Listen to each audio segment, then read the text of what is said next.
જીતુભાઈ અને પલકેશભાઈના માર્ગદર્શનથી કામાની ટ્રીટમેન્ટ આમાં કરી છે. ઓકે 1 સપ્ટેમ્બરનું રોપાણ પીલા રોપેલા છે. ઓકે 707 વેરાયટી છે. ત્રિશક્તિ ડોઝ જે જીતુભાઈ અને જતીનભાઈ બનાવેલો એનો. બરાબર છે. અને દર વખતની જેમ મેં 707 બનાવું જ છું. થોડોક ફરક એટલો છે કે ઇન્ટરનોડમાં 2 નોડ વચ્ચેનું અંતર થોડું ઓછું છે, પરંતુ એની સામે ટિલરિંગ વધારે છે. લગભગ 20-22 ટિલરિંગ બધે ઓન એન એવરેજ છે આવતું.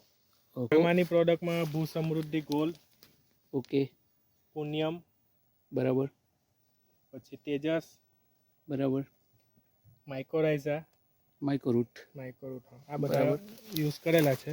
અને સફેદ માખીનો ઉપદ્રવ માં શું કરેલું છે? અને એમાં નિમકર્સ. તો અત્યારે તમારા ખેતરમાં કે સફેદ માખી જોવા નથી મળી રહી, મતલબ કંટ્રોલમાં આવી ગયેલું છે. કેતનભાઈ, આ શેરડી જોતા શું લાગી રહ્યું છે તમને?